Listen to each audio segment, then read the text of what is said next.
Hello everyone, welcome back to my channel Glam Glow and guys, as you know, আমি হলাম সৃষ্টি। Study ব্লগের পর আমার চ্যানেলে যদি কোনো ভিডিও রিকোয়েস্ট সব থেকে বেশি এসে থাকে সেটা হচ্ছে আমার এখনকার ডেইলি রুটিনের ভিডিও। তো আর তোমাদেরকে ওয়েট করাবো না, আজকে আমি নিয়ে চলে এসেছি আমার কারেন্ট ডেইলি রুটিনের ভিডিওটা। এই ভিডিওটাতে আমি শেয়ার করেছি আমি যখন বাড়ি থাকি তখন আমি কিভাবে সেলফ স্টাডি করি, সারাটা দিন কিভাবে কাটাই আর এভরিথিং। তখন স্কুল অ্যান্ড টিউশনে থাকি তখন আমার কি পড়ার রুটিন থাকে সেটা আমি একটা নয় আলাদা ভিডিওতে শেয়ার করবো, বাট এইটাতে আমি mainly self study and self কেয়ারের জিনিসটাই অ্যাড করার চেষ্টা করেছি। দেখো, ডেইলি রুটিন এক একটা টাইমে এক একটা থাকে। যখন আমি আগের ফ্ল্যাটে থাকতাম তখন আমার ডেইলি রুটিনটা কিছুটা একরকম ছিল, আর এই বাড়িতে আসার পর থেকে আমার ডেইলি রুটিনটা বেশ অনেকটাই আলাদা হয়ে গেছে। সবার জীবন সবসময় একদম আপে চলে না, অবশ্যই ডাউনে চলে। আমারও জীবনটা প্রচন্ড কম প্রোডাক্টিভ ছিল, লেস প্রোগ্রেসিভ ছিল অ্যান্ড প্রচন্ড ডাউনফলের মধ্যে দিয়ে আমিও যাচ্ছিলাম এই পুরো গরমের ছুটির টাইমটা, বা বিগত ধরে রাখো 1.5-2 মাস ধরে। আমি ভীষণভাবে ল্যাথার্জিক হয়ে পড়েছিলাম, মানে রীতিমতো ধরতে পারো আমি 12 থেকে 13 ঘন্টা দিনে ঘুমাতাম আর বাকি টাইমটা ফোন দেখতাম, আর প্রতিদিন রাতে এসে আমি রিগ্রেট করতাম এটার কারণে যে আমি আজকের দিনটা কিভাবে জাস্ট নষ্ট করলাম। আর ঘুমাতাম আমি রাত্রি 3-3:30 সময় গিয়ে, ফোন স্ক্রোল করতে করতে আমার কখন টাইম পেরিয়ে যেত আমি বুঝতে পারতাম না। শেষে গিয়ে ডাউন ফিল করছিলাম যে আমার লাইফস্টাইল পুরোপুরিভাবে বিগড়ে গেছে আর আমাকে নিজেকে কন্ট্রোল করতে হবে। তাই জন্য চেষ্টা করেছি নিজের লাইফস্টাইলটাকে আবার আগের পর্যায়ে নিয়ে আসা। আমি বলবো না আমার লাইফস্টাইল ভীষণ হার্ড বা ভীষণ কিছু হাইফাই, আমি একদম রিয়েলটা তোমাদের সঙ্গে শেয়ার করেছি। আর যেই কথাটা না বললেই নয় সেটা হলো আমি এই যে নিজেকে কন্ট্রোল করতে পেরেছি, এই যে ডাউন ফেজটার মধ্যে দিয়ে আমি ডিউরিং সামার ভ্যাকেশন যাচ্ছিলাম বা বিগত 1.5-2 মাস ধরে যাচ্ছিলাম, সেই জায়গা থেকে আমাকে ফিরিয়ে আনার জন্য আমাকে মোটিভেট করে আবার আগের পর্যায়ে এরকম প্রোডাক্টিভ পজিটিভ এই ভাইবটা আনার জন্য একজনের দায় অনেকটা, ক্রেডিট অনেকটা। আমার জীবনে সেই মানুষের মূল্যটা অনেকটা বেশি। সে আমাকে প্রতিদিন ভীষণ ভাবে মোটিভেট করেছে। সে নিজের কাজকর্ম ছেড়ে আমার পিছনে পড়ে থাকতো, আমাকে বোঝাতো, আমাকে শিখিয়েছে কি করে সেলফ কন্ট্রোল করতে হয়, কি করে নিজের পড়াশোনার প্রতি এফর্ট দিতে হয়, কি করে সবকিছুকে একসঙ্গে ব্যালেন্স করতে হয়। তো তার নাম আমি এখানে বলবো না, বাট সেই মানুষটার জন্যই হয়তো আজকে আমার লাইফস্টাইলটা আবার আগের জায়গায় এসছে, আমি আবার পজিটিভ হতে পেরেছি। সেরকম একটা মানুষের দরকার হয় যে তোমাকে অলওয়েজ মোটিভেট করবে, যে তোমাকে শেখাবে, যে তোমাকে মজায় রাখবে, আবার আগের পর্যায়ে ফিরিয়ে আনতে পারবে। So yes, I'm very thankful to that person. And চলো বেশি বকবক না করে আজকের ভিডিওটা শুরু করা যাক।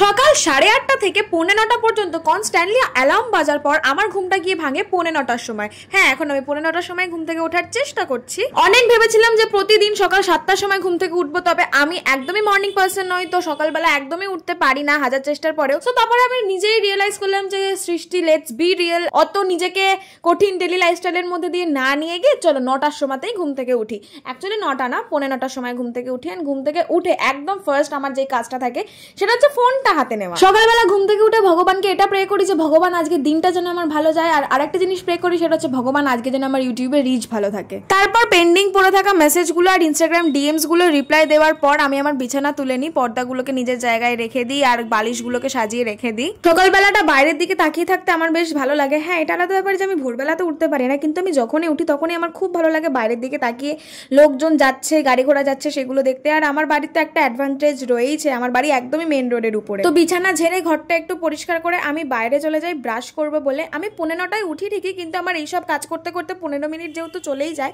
তাই টাইম ম্যানেজমেন্টের জন্য আমি আমার অ্যালার্মটা 15 মিনিট আগেই দিয়ে রাখি। তারপর একটুখানি বাইরে যাই, মুখ ধুই, ব্রাশ করি আর মা বাবার সঙ্গে গল্প করি, বোনের সঙ্গে গল্প করি আর একটু পাইচারি করি এদিক ওদিক আর কি, ব্যালকনিতেও যাই। তারপরে কিছুটা ফ্রেশ হয়ে নেওয়ার পর আমি আমার ঘরে চলে আসি, নিয়ে বসে পড়ি বই নিয়ে, কারণ আমাকে একটুখানি পড়তে হয় এই টাইমটা। বেসিক্যালি আগের তোমরা যতগুলো ডেলি ব্লগের ভিডিও দেখেছো সেইগুলোতে তোমরা দেখতে পেয়েছো যে আমি কোনোদিনই এরকম সকালবেলা পড়তে বসতাম না, আমি একেবারে চান্দান করে 12টার সময় পড়তে বসতাম। বাট এখন আমি এই হ্যাবিটটাকে পিক করে নিয়েছি, আমি এখন প্রতিদিন সকালবেলা ঘুম থেকে উঠে পড়ার চেষ্টা করি আর লেট নাইট স্টাডিটাকে একটু অ্যাভয়েড করার চেষ্টা করি। কারণ দেখো, একটা জিনিস তো আমি বুঝেই গেছি যে যতই আমি রাত্রির 2:30-3টে অবধি পড়ি না কেন, সেই পড়াটা অতটা এফেক্টিভ হয় না যতটা আমি সকালবেলা ফ্রেশ মাইন্ডে ঘুম থেকে উঠে পড়ি। এমন একদমই নয় যে আমি ভীষণ সকালে উঠে পড়ছি, বাট আমি যেই টাইমে পড়ছি না কেন সেই টাইমটা আমার মাইন্ডটা একদম ফ্রেশ থাকছে, তাই জন্য আমি খুব ভালো করে পড়াশোনা কনসেন্ট্রেট করতে পারি। মা আমাকে এখানে দিয়ে দিলে 1 গ্লাস বাতাসার জল খাওয়া শরীরের জন্য বেশ ভালো। তো মা এখানে সকালবেলা কিছু না কিছু আমাকে দিয়ে যায়, আমি একদম খালি পেটে থাকি না। মেনলি এই টাইমটা আমি ম্যাথ করি, কারণ এই টাইমটা যেহেতু আমার ব্রেন একদম ফ্রেশ থাকে, তো ম্যাথ করার জন্য এটা আমার মনে হয় এটা একদমই অ্যাপ্রোপ্রিয়েট। বেশি নয়, আমি 1.5 ঘন্টা এই টাইমে পড়ি, মানে 9:30 থেকে 11টা অবধি পড়ি, আর 1.5 ঘন্টায় আমি শুধু অঙ্কই করি। আর 11টার সময় আমি আমার ব্রেকফাস্টটা করে নিই। সেদিনকে ব্রেকফাস্টের জন্য ছিল মুড়ি। আমার ব্রেকফাস্টে এক একদিন এক একটা আইটেম থাকে। তোমরা কারা কারা মুড়ি খেতে পছন্দ করো আমাকে অবশ্যই জানিও। আমি কিন্তু মুড়ি খেতে খুব পছন্দ করি, তাই মা কোনো তরকারি বানালেই অবশ্যই আমাকে সেটা দিয়ে মুড়ি দেয়। আর 1.5 ঘন্টা পড়ার পর 11টা থেকে 12টা এই মাঝের 1 ঘন্টা টাইম আমি জাস্ট নিজের জন্য দিই। আমি বাইরে যাই, মা বাবার সঙ্গে একটুখানি গল্প করি, ব্যালকনিতে যাই, ব্যালকনিতে গিয়ে একটু হাঁটাচলা করি, বলতে পারো একটু নিজের মতো করে কাটাই। কারণ জীবনের সব কিছুর দরকার রয়েছে, কোনো একটা জিনিসের পিছনে ছুটলে অবশ্যই হবে না। অবশ্য তোমাদেরকে একটা জিনিস দেখাই। তোমরা আমাকে আগের ভিডিওতে কমেন্ট করেছিলে একজন যে আমার এই ফটো ফ্রেমটা দেখাতে, তো তোমাদেরকে দেখিয়ে দিলাম। এটা হচ্ছে আমার ফটো ফ্রেম, যেখানে আমার সব ফটোগুলো কোলাজ করা রয়েছে। তারপর ওই যে আগের দিন রাতে যে চুলটা আমি বেঁধে শুই, সেই চুলটা আমি খুলে নিই, ভালো করে চুলটাকে কোম করে নিই। দিনে মোটামুটি আমি 3-4 বার চুলটাকে কোম করার চেষ্টা করি। আর সেদিনকে ছিল হচ্ছে সানডে, তো নিজের যত্ন তো অবশ্যই নিতে হবে। আমি প্রতি সানডেতেই চেষ্টা করি একটুখানি নিজেকে কেয়ার করার। সানডে দিন আমি শ্যাম্পু করি, আর কোনো হেয়ার মাস্ক লাগানো থাকলে সেটা লাগাই, না হলে ফেস মাস্ক বা বডি স্ক্রাব কিছু না কিছু তো স্কিন কেয়ার করি। সেদিনকে যেমন আমি একটা ইন্টারনেট থেকে টোটকা বার করেছিলাম আর সেটা ইউজ করেছিলাম ফর মাই ট্যানিং। আমার ফেসে ভীষণভাবে ট্যানিং হয়ে গেছে, তো সেটার জন্য এই রেমেডিটা ইউজ করেছিলাম। পরবর্তীকালে তোমরা দেখতেই পাবে এটা আমার স্কিনে কিরম এফেক্ট ফেলেছে অ্যান্ড অল। অ্যান্ড এইসব করতে করতে মোটামুটি আমার 10-15 মিনিট টাইমটা তো চলেই গেল। আর আরো মোটামুটি 5 মিনিট এটাকে রেখে আমি চলে যাব চান করতে। আমার চান করতে অনেক টাইম লাগবে, 1/2 ঘন্টা টাইম লাগবে। আর মাথায় আগের দিন তেল মেখে রেখেছিলাম, যেদিন শ্যাম্পু করি তার আগের দিন হেয়ার অয়েলিং করি, তো শ্যাম্পু করা থাকলে তো আরো বেশি চান করতে টাইম লাগে।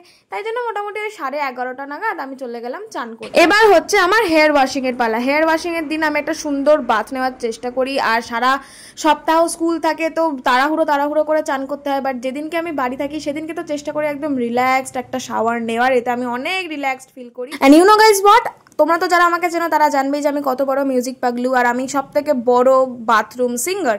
তো তাই জন্য বাথরুমে গিয়ে গান গাওয়াটা তো ম্যান্ডেটরি। আর আমার পছন্দের গানগুলো আমি বাথরুমে গিয়ে এভাবেই গাইতে থাকি। না সেটা না হয় তোমাদেরকে আর নাই শোনালাম। তোমাদেরকে দেখাই আমার এই ফেস মাস্কটা ইউজ করার পর আমার মুখের কি হাল হয়েছে। হ্যাঁ, মোটামুটি ট্যানিং তো দূর হয়েছে, বাট হ্যাপক কিছু এটা কাজ করেনি আমার মুখে। তো এটা তো আমার পক্ষে একটা ওকে ইস।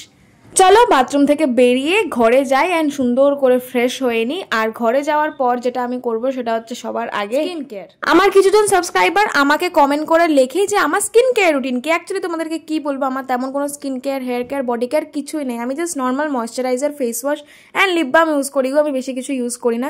আমার ময়শ্চারাইজার বলতে রয়েছে হিমালয়া বেবি ক্রিম। আর আমি কি ময়শ্চারাইজার ইউজ করবো, আমার এত সেন্সিটিভ স্কিন যে আমার মুখে ওইসব ব্রণ টোনা হওয়ার পর থেকে আমি আর কিচ্ছু ময়শ্চারাইজারের প্রতি বা অন্য কোনো স্কিন কেয়ার আইটেমের প্রতি এক্সপেরিমেন্ট করতে পছন্দ করি না। আই গড গ্রেস আমার স্কিনটা এখন বেশ ভালো রয়েছে। আগের বছর যা হিলেরিয়াস কন্ডিশন ছিল আমার স্কিনের, সেটা থেকে অনেকটাই রিকভার করতে পেরেছি। বাট আমার হেয়ারের কন্ডিশন খুব একটা ভালো নেই। আমার ভীষণভাবে হেয়ার ফল অ্যান্ড ড্যান্ড্রাফ হয়েছে। বর্ষাকাল, সেটা তো হবেই।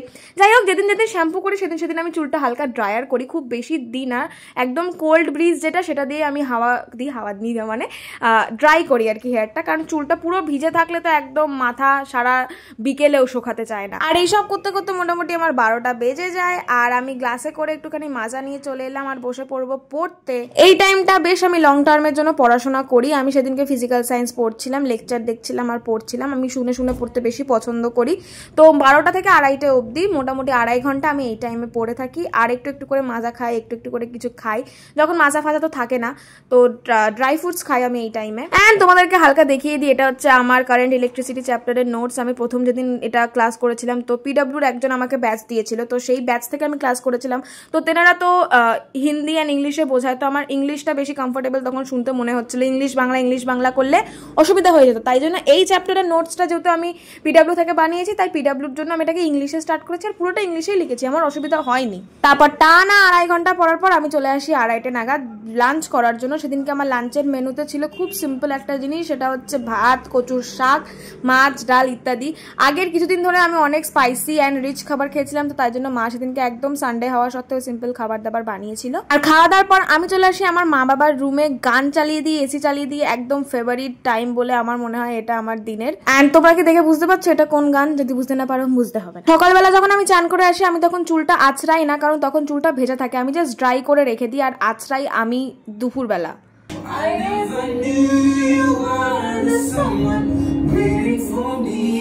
শুনলে শুনলে আমি কত বড় মিউজিক পাগলু অবশ্য হব নাই বা কেন, গানগুলোই এত সুন্দর যে আমার ভীষণ ভালো লাগে শুনতে। আমি আমার মা বাবার ঘরে এই টাইমটায় আসি কারণ আমি আমার মা বাবার সঙ্গে অনেক গল্প করি। আর এই ফ্ল্যাটে আসার পর থেকে তো আমি রাতে বলো বা অন্যান্য টাইম বলো আলাদাই থাকি, শুধু দুপুরবেলাটা আমার একটুখানি মুড হয় কি চলো সবাই মিলে একসঙ্গে থাকি, একটুখানি ঘুমাই, একসঙ্গে টাইম কাটাই। তো তাই জন্য আমি মা বাবার ঘরে চলে যাই, ওখানে গিয়ে আমি একটুখানি ফল ঠল মা কেটে দেয় সেগুলো খাই, চুলটা ভালো করে কম করে নিই। আর ইউজুয়ালি সকাল থেকে আমার চুল আঁচড়ানো হয় না, এমনি বেঁধে রেখে দিই। আর চুলটা দেখতে পেলে তো কত সুন্দর শাইন করছে।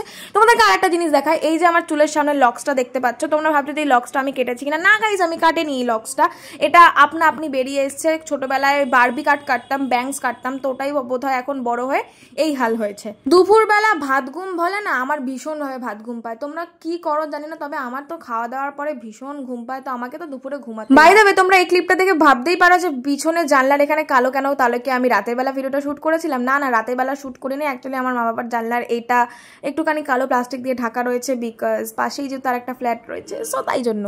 আমি মা বাবার বোন চারজনে মিলে একটা বিছানায় আধ ঘন্টার জন্য বা 40 মিনিটের জন্য একটা ন্যাপ নিয়ে নিই। অ্যাটলিস্ট আমি তো নিয়ে নিই, মারা আরো বিকেল অব্দি ঘুমায়, গল্প করে। বাট ওই মোটামুটি 4:45 থেকে 4:30 মধ্যে আমি একটুখানি ঘুমিয়ে নিই।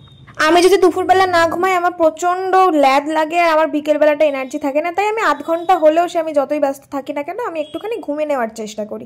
তারপর ঘুম থেকে উঠে এখন আমি বেসিনের কাছে চলে এসেছি মুখটা একটুখানি ধোবো বলে। দেখো, বোর্ডসের ক্যান্ডিডেট বলে কথা, টাইম ম্যানেজমেন্টটা নিজেকেই করতে হবে আর সবকিছুর মাঝে থেকে নিজেকে টাইম বের করে নিতে হবে। তোমরা বলো যে আমি কি করে টাইম ম্যানেজমেন্ট করি, তোমরা আশা করি এই ভিডিওটার মাধ্যমে বুঝেই যাবে যে কি করে আমি টাইমগুলোকে ভাগ করে নিয়েছি এন্ড ডিভাইড করে নিয়েছি, আর এভাবেই আমার টাইমগুলো বেরিয়ে যায় যাতে কিনা আমি আমার social media, YouTube, family, art, study সব কটাকে একসঙ্গে ম্যানেজ করতে পারি।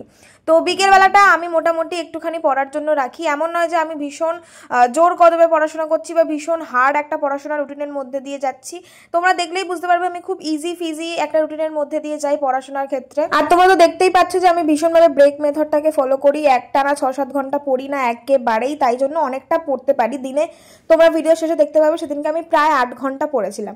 তো এখন মোটামুটি ধরো 4:30 সময় আমি পড়তে বসেছি, আর 4:30 থেকে 6টা অবধি, বেশি না 1.5 ঘন্টা আমি পড়বো। তো 6টার সময় পড়ে উঠে সন্ধ্যেবেলা কিছু না কিছু আমি খাই। তো ব্যালকনি দিয়ে বেরিয়ে দেখলাম কি নিচে ফুচকা বসেছে, প্রতিদিনই বসে। তো বাড়ির নিচের দোকান থেকে নিয়ে এলাম অনেক টাকার ফুচকা। আমি বহুত দিন ফুচকা খাইনি, তো আমার ইচ্ছা করছিল যে একটুখানি ভালো করে ফুচকা খাই। লাইফে তোমাকে কাটানোর জন্য তো অনেকেই রয়েছে, বাট আসল শান্তি দেওয়ার জন্য খেতে হবে তোমাকে খাবার। তো তাই জন্য এখন আমি আমার ফেভারিট খাবার ফুচকা খেতে বসে পড়েছি। আমি আর মা জমিয়ে ফুচকাটা বানিয়েছিল কাকু, সেটা খেয়ে নিলাম। আর আমি ফুচকা খেতে তো খুবই ভালোবাসি। তোমরা কারা কারা ফুচকা খেতে ভালোবাসো আমাকে কিন্তু কমেন্ট করে জানিও। তো আমি 6টা অবধি পড়ার পর 6টা থেকে 7টা অবধি টাইমটা আবার ব্রেক নিই, কারণ ওই টাইমটা আমি খাওয়া দাওয়া করি আর আমার অন্যান্য যে কাজগুলো থাকে সেইগুলো করি। তোমাদের সঙ্গে শেয়ার করছি সেই অন্যান্য কাজগুলো কি, যেমন আমি চুলটা একবার আঁচড়াই, তারপর আমি সুন্দর করে চুলটা বেঁধে নিই। আর এই টাইমটা আমি আমার বোনের সঙ্গেও গল্প করে কাটাই বা মায়ের সঙ্গে একটুখানি কথা বলি, মাঝে মাঝে যদি মনে হয় ছাদেও যাই। কিন্তু এটা তো আলাদা ব্যাপার। এই ভিডিও ক্লিপে আমি আর আমার বোন লেগে পড়েছি মারপিট করতে, বাট আর কি সবই চলতে থাকে। আমার বোন এখন আমার বেস্ট ফ্রেন্ড হয়ে উঠেছে, আমার সব কথা আমি ওকে বলি, ও আমাকে ওর সব কথা বলে। যাই হোক, এই টাইমে আমি আর একটা কাজ করি, সেটা হচ্ছে প্রতিদিন মুখে বরফ দিই। যাদের মুখে সোয়েটিং এর প্রবলেম রয়েছে বা ছোট ছোট দানা দানা বা পিম্পলস এর প্রবলেম রয়েছে তারা কিন্তু অবশ্যই মুখে বরফ মাখবে। মুখে বরফ দেওয়া খুবই ভালো, আমার তো খুবই কাজের। আর তেমনই বরফ মাখতে মাখতে পিছনে দেখতে পাচ্ছে এই আমার লাউড স্পিকার বা এই বক্সটা, যেটা আমার একদম সঙ্গের সাথী, আমার বেস্ট ফ্রেন্ড। আমার সারাটা দিন তো একে ছাড়া কাটেই না। তো স্পিকারে জোরে গান চলে, তারপর আমি বরফটা মেখে নিই। আর বরফ মাখা হয়ে গেলে তারপর আমি বসে যাই এডিটিং করতে, যদি এডিটিং থাকে। তো অ্যাকচুয়ালি কিছু না কিছু তো থাকেই। তোমরা আমাকে বলো যে সৃষ্টি তুমি কেন উইকে 2-3টে ভিডিও দাও না, আগে তো দিতে। অ্যাকচুয়ালি কি জানো তো, আমার এখন পড়ার চাপ এতটাই যে আমি প্রতিদিন, এমন হয় না যে আমি 3-4 ঘন্টা বসলাম আর এডিট করে উদ্ধার করে দিলাম, হয় না। প্রতিদিনই এরমভাবে আধ ঘন্টা 40 মিনিট করে এডিট করতে, আমার এডিট করতেই 3-4 দিন লেগে যায় গো ভিডিওগুলো। তাছাড়া আমার এই হ্যাবিটের ব্যাপারে তোমরা কতজনে জানো আমি জানি না, বাট আমি কিন্তু কবিতা লিখি বা লেখালেখি করার আমার টুকটাক অভ্যাস রয়েছে। তো যখন আমি এরকম ফ্রি টাইম পাই আমি এডিটিং এর পাশাপাশি লেখালেখিও করি। তাছাড়া এডিটিং তো থাকেই, বাট যদি মনে হয় সেদিনকে মুড রয়েছে তো একটু কিছু একটা লিখে নিলাম।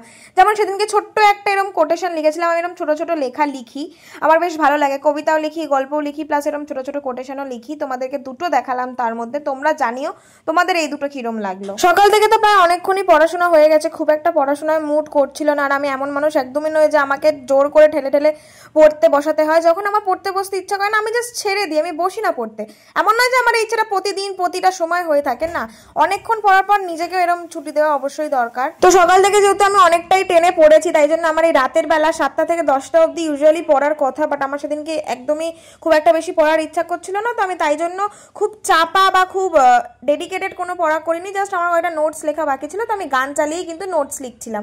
তো 10টা অবধি যত আমার পেন্ডিং লেখালেখি বাকি ছিল সব লিখলাম, অ্যান্ড দেন খেতে চলে এলাম। সেদিনকে ডিনারের মেনুতে আর কি ছিল ডাল আর কাতলা মাছের কারি।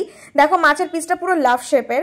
যাই হোক, খেয়ে উঠতে উঠতে আমার মোটামুটি 10:30 পৌনে 11টা বেজে যায়। আমি আমার বোনের সঙ্গে মা বাবার ঘরে আগেন চলে যাই। খাওয়া দাওয়ার পরের টাইমটা আমার মা বাবাদের ঘরে থাকতেই ভালো লাগে, ওদের সঙ্গে একটু টাইম কাটাই। আমি আমার বোনের সঙ্গে এখানে নাচ গান করছি। প্রতিদিন রাতে আমরা এরকম একটা সুন্দর মুভি চালাই বা এরকম গান ঠান চালাই, গল্প করি আর কি মারি, অ্যান্ড দেন আধ ঘন্টা 40 মিনিট ওদের সঙ্গে সবার সঙ্গে গল্প করে আমি আবার ঘরে চলে আসি। আমার মনে হয় এরকম ফ্যামিলি টাইম কাটানো অবশ্যই দরকার। তোমরা তোমাদের মতো করে একটা টাইম বেছে নিয়ে যেই টাইমটায় তোমরা কোনো কাজ করবে না, কোনো ফোন টোন থাকবে না, শুধু ফ্যামিলির সঙ্গে সবার সঙ্গে গল্প করবে। আর তারপর এখানে 11:15 নাগাদ আমি ঘরে চলে এলাম। ঘরে এসে আমি পরের দিন যে স্কুল যাব স্কুলের ব্যাগটা গুছিয়ে নিলাম। এরকম ভাবে রাতের বেলায় আমি স্কুলের ব্যাগ অ্যান্ড তার সঙ্গে সঙ্গে স্কুল থেকে এসে পড়তে যাই, তো পড়তে যাওয়ার ব্যাগটাও আমি গুছিয়ে রাখি। আমার দুটো আলাদা ব্যাগ রয়েছে। And during this whole time আমি যখন পড়াশোনা করছি না, বাকি ম্যাক্সিমাম টাইম আমার ঘরে গান চলতে থাকে, কারণ আমি ভীষণভাবে গান পছন্দ করি। গান আমাকে হিল করে, গান আমাকে ডিপ্রেশন থেকে বাঁচায়, গান আমাকে মজা দেয়। আমি খুশি থাকলে গান চালাই আর দুঃখিত থাকলেও গান চালাই, তো আমি ভীষণভাবে গান শুনতে পছন্দ করি। অনেকবার এইসব একই কথা বলে দিলাম, এবার চলো রাতের স্কিন কেয়ারে চলে আসা যাক। আমি বইপত্র গুছিয়ে নেওয়ার পর বেসিনের সামনে এসে একটুখানি ফেস ওয়াশ করে নিই। ফেস ওয়াশের জন্য আমার সেই পুরোনো হিমালয়ের